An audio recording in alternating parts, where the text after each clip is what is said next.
সবাইকে স্বাগত দীপ্ত সংবাদে, সাথে রয়েছে দোলা ডলরেস। 3 দফা দাবি আদায়ে সড়কেই রাত কাটিয়েছেন জগন্নাথ বিশ্ববিদ্যালয়ের শিক্ষার্থীরা। কাকরাইল মসজিদের সামনে সড়ক অবরোধ করে বিক্ষোভ করছেন তারা। বৃহস্পতিবার ভোরে রাজধানীর কাকরাইল মোড়ে গিয়ে দেখা যায় সড়কে অনড় অবস্থান তাদের।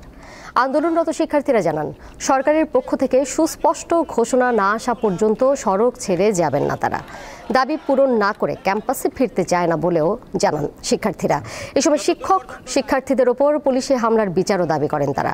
3 দফা দাবি হচ্ছে, জগন্নাথ বিশ্ববিদ্যালয়ে আবাসন ব্যবস্থা নিশ্চিত না হওয়া পর্যন্ত 70% শিক্ষার্থীর জন্য আবাসন বৃত্তি 2025-26 অর্থ বছর থেকে কার্যকর করা, বিশ্ববিদ্যালয়ের 2025-26 অর্থ বছরের জন্য প্রস্তাবিত পূর্ণাঙ্গ বাজেট কাটছাঁট না করেই অনুমোদন করা এবং বিশ্ববিদ্যালয়ের দ্বিতীয় ক্যাম্পাসের কাজ পরবর্তী একনেক সভায় অনুমোদন করে অগ্রাধিকার প্রকল্পের আওতায় বাস্তবায়ন করা। সুতরাং আমাদেরকে বুজুং বাজুং হুমকি দিয়ে কোনো লাভ নাই। একটু বসে দাও। এই মুহূর্তে রাজধানীর কাকরাইল মোড়ে রয়েছেন সহকর্মী শিউলি শবনম, সরাসরি যাচ্ছি তার কাছে। শিউলি, রাজধানীতে মাঝে এর আগে এক পশলা বৃষ্টিও হয়ে গেল, তারা তো এখনো সড়কে অনড় অবস্থানে রয়েছেন। সরকারের পক্ষ থেকে কি তাদের সাথে কোনো ধরনের যোগাযোগ এখন পর্যন্ত হয়েছে? কি বলছেন? দোলা, আপনি জানেন 70% শিক্ষার্থীদের আবাসন ব্যবস্থা নিশ্চিত করা সহ শিক্ষার্থীদের যে 3 দফা দাবিতে আন্দোলন গতকাল থেকে শুরু হয়েছে, সেটি এখন এই মুহূর্তে বেশ উত্তাল হয়ে উঠেছে। আমি যদি আপনাকে একটু ক্যামেরার মাধ্যমে দেখাতে চাই যে যমুনার সামনে এবং রাজধানীর কাকরাইলের মোড়ের যে চত্বরে, সেই চত্বরটি আসলে এখন এই মুহূর্তে শিক্ষার্থী এবং শিক্ষক উভয়ের সম্মিলিত অংশগ্রহণে পুরো এলাকাটা এখন বেশ উত্তাল এবং কাকরাইলের মোড়ের চারপাশে অর্থাৎ মৎস্য ভবন, যমুনা, নাইটিঙ্গেল, চারপাশের এরিয়াটা আসলে এই মুহূর্তে এক ধরনের স্থবির অবস্থায় আছে এবং এই মুহূর্তে কোনো রকম যান চলাচল করতে পারছে না শিক্ষার্থীদের আন্দোলনের মুখে। এবং আমরা দেখেছি যে এই মুহূর্তে আইনশৃঙ্খলা বাহিনীর সদস্যদের উপস্থিতিও বেশ, এবং যমুনাকে ঘিরে প্রধান উপদেষ্টার বাসভবন যেহেতু একটি স্পর্শকাতর এলাকা, সেই এলাকাটাকে ঘিরে আইনশৃঙ্খলা বাহিনীর কড়া নিরাপত্তা ব্যবস্থা আমরা দেখেছি।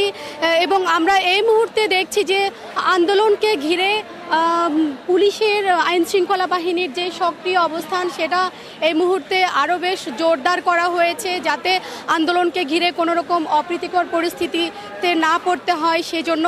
এবং শিক্ষার্থী এবং শিক্ষক উভয়ের সাথে আমরা কথা বলেছি, তারা আমাদেরকে যে বিষয়টি নিশ্চিত করেছেন যে আসলে যেহেতু এই আন্দোলনটা শুধুমাত্র শিক্ষার্থীদের আন্দোলন নয়, এই আন্দোলনটাকে ঘিরে আসলে শিক্ষক শিক্ষার্থী সবারই এবং পুরো প্রশাসনিকভাবে এই আন্দোলনের পাশে আসলে পুরো প্রশাসনই আছেন জগন্নাথ বিশ্ববিদ্যালয়ের।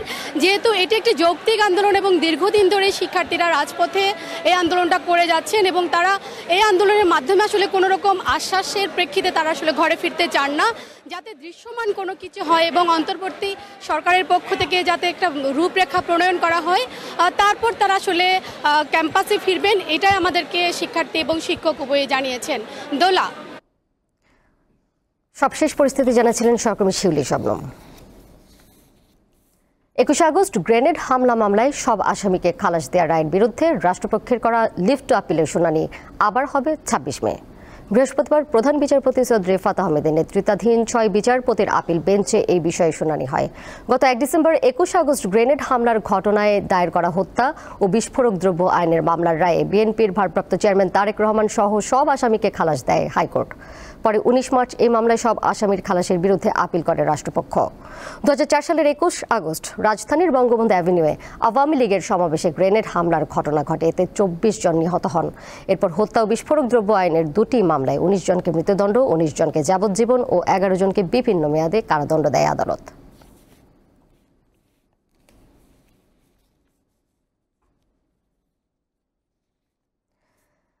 মায়ের কবরের পাশে চিরনিদ্রায় শায়িত হলেন ঢাকা বিশ্ববিদ্যালয়ের শিক্ষার্থী শাহরিয়ার আলম সাম্য।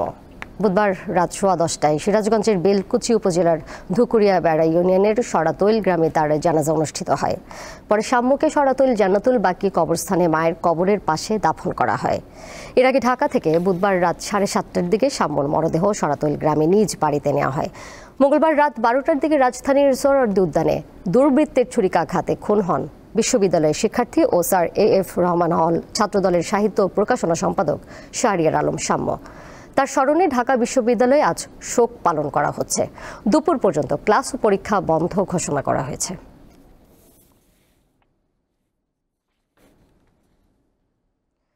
কুড়িগ্রামের রৌমারী সীমান্তে টহলরত অবস্থায় বজ্রপাতে এক বিজিবি সদস্য মারা গেছেন। এ সময় আরও ৩ বিজিবি ও এক আনসার সদস্য আহত হয়েছেন। বুধবার মধ্যরাতে রৌমারী উপজেলার দাঁতভাঙ্গা ইউনিয়নের কাউনিয়ার চর খেতার চর সীমান্তে এই ঘটনা ঘটে। ৩৫ বিজিবি ব্যাটালিয়নের দাঁতভাঙ্গা বিজিবি ক্যাম্প কমান্ডার সুবেদার ফরিদ জানান, বুধবার রাত ১টার দিকে রৌমারী সীমান্তে টহল দিচ্ছিল একদল বিজিবি সদস্য। এই সময় বৃষ্টি ও বজ্রপাত শুরু হয়। বজ্রপাতে এক আনসার ও ৪ জন বিজিবি সদস্য গুরুতর আহত হন। আহতদের উদ্ধার করে রৌমারী হাসপাতালে নেওয়া হয়। এই সময় রিয়াদ হোসেন নামের এক বিজিবি সদস্যের মৃত্যু হয়। গুরুতর আহত ২ বিজিবি সদস্যকে ময়মনসিংহ মেডিকেল হাসপাতালে ভর্তি করা হয়েছে। আন্তর্জাতিক প্রসঙ্গ। ফিলিস্তিনের অবরুদ্ধ গাজা ভূখণ্ডে ইসরায়েলি হামলায় আরও ৪০ ফিলিস্তিনি নিহত হয়েছেন। আহত হয়েছেন শতাধিক ফিলিস্তিনি। এতে অবরুদ্ধ এই উপত্যকাটিতে নিহতের মোট সংখ্যা প্রায় ৫২,৯৩০ জনে পৌঁছেছে। কাতারে যুদ্ধবিরতি নিয়ে পরোক্ষ আলোচনার মধ্যেই ফিলিস্তিনের গাজায় ইসরায়েলি হামলা হলো। এর মধ্যে দক্ষিণাঞ্চলীয় খান ইউনিস শহরে ১০ জন নিহত হয়েছেন। এ বিষয়ে ইসরায়েলি সেনাবাহিনীর পক্ষ থেকে তাৎক্ষণিকভাবে কোনো মন্তব্য পাওয়া যায়নি। আল জাজিরা বলছে, জাবালিয়ায় উদ্ধারকর্মীরা শিশুদের মরদেহ সরাতে কেবল মোবাইল ক্যামেরার আলো ব্যবহার করছেন।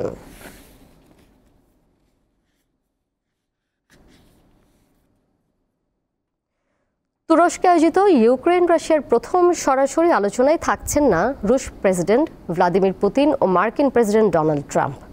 বুধবার রাতে ক্রেমলিনের পক্ষ থেকে জানানো হয়, তুরস্কে আলোচনার জন্য একদল দক্ষ ব্যক্তিকে পাঠাচ্ছে রাশিয়া। ওই দলে থাকবেন প্রেসিডেন্সিয়াল উপদেষ্টা ভ্লাদিমির মেদিনস্কি এবং উপ প্রতিরক্ষামন্ত্রী আলেকজান্ডার ফোমিন। ক্রেমলিনের বিবৃতির পর মার্কিন এক কর্মকর্তা জানান, আলোচনায় প্রেসিডেন্ট ডোনাল্ড ট্রাম্প উপস্থিত থাকছেন না। রবিবার পুতিন প্রস্তাব করেন ইস্তানবুলে কিয়েভের প্রতিনিধির সঙ্গে সরাসরি আলোচনায় বসতে রাজি মস্কো। তবে সবার আকাঙ্ক্ষা উপেক্ষা করে কেবল প্রতিনিধি প্রেরণের সিদ্ধান্ত নিয়েছে মস্কো। ইউক্রেনের এক কর্মকর্তা জানিয়েছেন, আলোচনার জন্য তুরস্কের উদ্দেশ্যে রওনা দিয়েছেন জেলেনস্কি। আর এই ছিল এখনকার সংবাদে। বেলা ৩টায় ফিরবো। পরের সংবাদ নিয়ে দেখার আমন্ত্রণ রইল। এছাড়াও আরও তথ্য এবং বিনোদনের নানা খবর জানতে যুক্ত থাকুন দীপ্ত ডিজিটাল প্ল্যাটফর্মে। ধন্যবাদ সবাইকে।